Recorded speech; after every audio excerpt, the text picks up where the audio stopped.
बिहार में एक पांडे जी रहते थे, बड़े विद्वान पंडित, बड़े गरीब, इतने गरीब के खाने की व्यवस्था नहीं। एक पुत्र था, उसको जैसे तैसे पुरोहित कर्म करके बालक को पढ़ाया लिखाया, वो बालक IAS ऑफिसर बन गए, कलेक्टर, एकदम डायरेक्ट।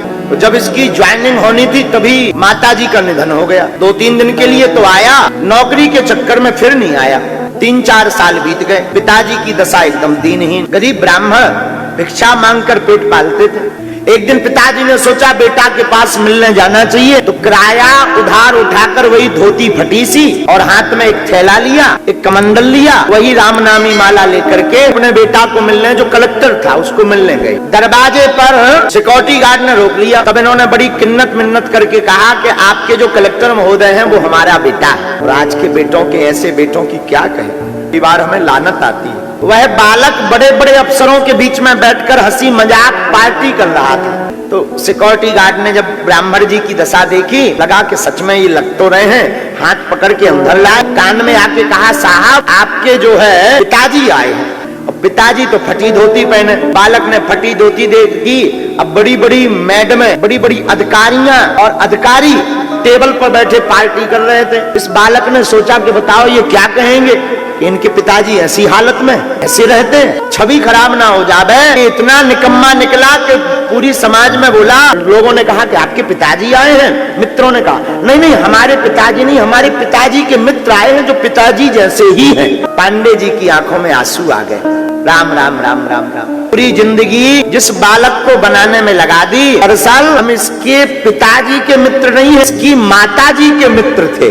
और इतना कहकर के पांडे जी ने प्रण लिया, अब लौट करके ना हमें घर जाना है, लौट कर इससे कोई नाता रखना है। तुरंत दौड़कर श्रीधाम वृंदावन चले गए। वो बालक अभी भी जीवित है। खूब मनाया उस बालक ने, लेकिन लौटकर पांडे जी नहीं माने, भगवान के भक्त बन गए। खूब रोया बालक, बड़ा पछताया, लेकिन लौटकर नहीं माने।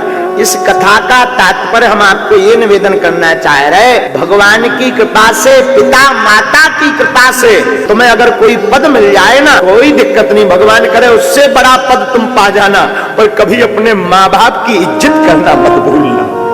कुछ दिन पूर्व हम काशी गए थे माता पिताजी के साथ।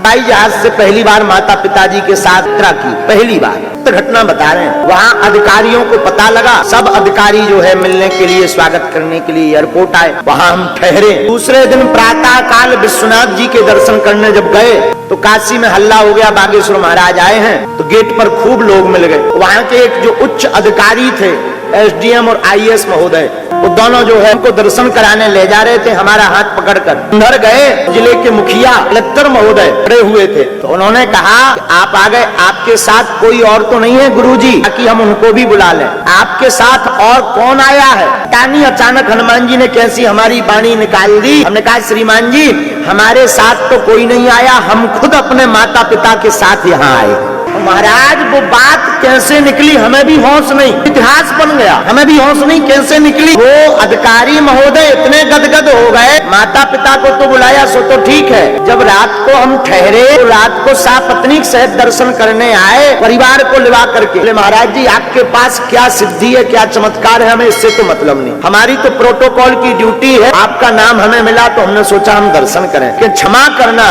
आपने हमारा दिल जीत लिया महाराज जी। आज तक जितने भी लोग विश्वनाथ मंदिर आए उनसे पूछते थे कि और कौन कौन आए, हमारे साथ हमारी माँ भी है, हमारे पिता भी है, लेकिन पहली बार हमारा दिल किसी ने जीता है, इसने ये कहा हो कि हम माता पिता के साथ आए। अब इतने गदगद भये, इतने गदगद भये, उनको कोई बहुत बड़ा प्रोटोकॉल भी था, उसमें नहीं गए। वो हमको छोड़ने के लिए वापस 2 दिन तक पीछे लगे रहे हमारे एयरपोर्ट में, जब तक हमको हवाई जहाज पर बैठा नहीं दिया तब तक हमारे साथ रहे, और 1.5 महीना बाद बागेश्वर धाम भी दर्शन करने आए। ये माता पिता का आशीर्वाद है। किसी भी प्रकार की जानकारी के लिए सब्सक्राइब करें हमारी चैनल को, बेल आइकन को दबाना ना भूलें।